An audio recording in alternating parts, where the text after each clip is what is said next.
2 விசில்ல sambar ready ஆயிருங்க. நான் இன்னைக்கு முட்டைக்கோசுல பண்ணியிருக்கேன். நீங்க எந்த காயில வேணும்னாலும் இந்த சாம்பார் பண்ணலாம்.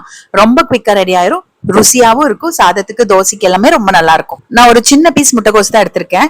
இதுல 3/4 அளவுக்கு நான் பொரியல் பண்ணிட்டு கொஞ்சம் வச்சிருந்தேன். அதுதான் இன்னைக்கு சாம்பார் வைக்க போறேன். இதுக்கு ஒரு தக்காளி, ஒரு 10 சின்ன வெங்காயம். நீங்க பெரிய வெங்காயம் வேணும்னாலும் எடுத்துக்கலாம்.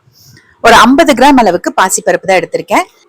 குக்கர்ல சேர்த்துட்டு நல்லா கழுவிட்டு 2 டம்ளர் அளவுக்கு தண்ணி ஊத்தி வச்சிருங்க.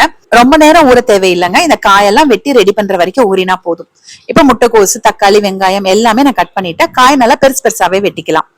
இப்போ இந்த ஊறின பருப்போடவே நான் அந்த காய், தக்காளி, வெங்காயம் எல்லாத்தையும் ஒன்னா சேர்த்துக்கிறேன். முட்டைக்கோசுக்கு பதிலா நீங்க பூசணிக்காய், சௌ, மேரக்காய், சொரக்காய், புடலங்காய், பீர்க்கங்காய் எந்த காய் வேணும்னாலும் சேர்த்துக்கலாங்க. இதே மெத்தட் தான். வேணும்னா ஒரு ஸ்பூன் எண்ணெயில தக்காளி, வெங்காயம், காய் வதக்கி கூட இந்த பருப்போடு சேர்த்துக்கோங்க.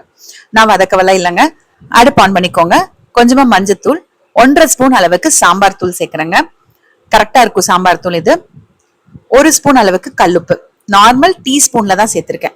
நல்லா கலந்து விட்டுட்டு தண்ணி சரியா தான் இருக்கும். உங்களுக்கு பத்தாதுன்னு தோணுச்சுன்னா இன்னொரு 1/2 டம்ளர் கூட ஊத்திக்கோங்க.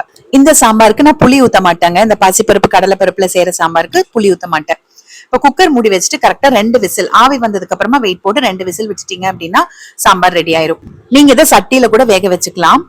இது கூட்டு கிடையாதுங்க. கூட்டுனா நம்ம தேங்காய், சீரகம், பச்சை மிளகாய் எல்லாம் அரைச்சு சேர்ப்போம் பாருங்க. இது அரைக்கிறதுல எதுவும் கிடையாது.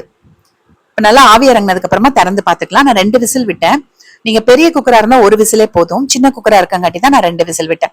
நல்லா பருப்பு வந்து செதற வெந்திருக்கு. ரொம்ப குழஞ்சு வெந்தாலும் நல்லா இருக்காது, வழுவழுன்னு. அதனால உங்களுக்கு பாசிப்பருப்பு வெந்திருக்கணும், குழையாம இருக்கணும். நான் ஊத்தின தண்ணி அளவுமே கரெக்டா தான் இருக்கு. இப்ப சாம்பார் தாளிக்கிறதுக்கு 2 ஸ்பூன் எண்ணெயில கடுகு, 1/2 ஸ்பூன் சீரகம் சேர்த்துக்கோங்க. சீரகம் கண்டிப்பா சேர்க்கணும். அதுக்கப்புறமா எப்பயும் போல நம்ம பெருங்காயத்தூள், வரமிளகாய், கருவேப்பிலை எல்லாம் தாளிச்சு சாம்பார்ல கொட்டிக்கோங்க. எந்த காயா இருந்தாலுமே 2 விசில் போதுங்க. இதே மெத்தட்ல நீங்க செய்யலாம். நான் இன்னைக்கு சாதத்துக்கு பண்ணியிருக்கேன். நீங்க இட்லி, தோசைக்கு பண்ற மாதிரி இருந்ததுன்னா இன்னும் கொஞ்சம் தண்ணி சேர்த்து 3 விசிலா விட்டுட்டீங்க அப்படின்னா பாசிப்பருப்பு நல்லா குழஞ்சு வந்துடும். உங்களுக்கு ஊத்தி சாப்பிடுற கன்சிஸ்டன்சில இருக்கும். இப்ப தாளிச்சத சாம்பார்ல கொட்டிட்டு அந்த தாளிச்ச கரண்டியிலே ஒரு 1/2 டம்ளர் அளவுக்கு மட்டும் தண்ணி ஊத்தி உள்ள சேர்த்துட்ட சாம்பார்ல ஒரு கைப்பிடி அளவுக்கு தேங்காய் துருவல் சேர்த்திருக்கங்க. கொஞ்சம் கொத்தமல்லி தலையும் சேர்த்துட்டு ஒரே ஒரு கொதி தண்ணி ஊத்தணும் பாருங்க. அதனால ஒரு கொதி மட்டும் வந்ததுக்கு அப்புறமா அடுப்பு ஆஃப் பண்ணிட்டு அப்படியே நீங்க சர்விங் பவுல்ல மாத்திக்கலாம், இல்ல குக்கர்லயே வச்சு சர்வ் பண்ணிக்கலாம். ரொம்ப ரொம்ப நல்லா இருக்குங்க.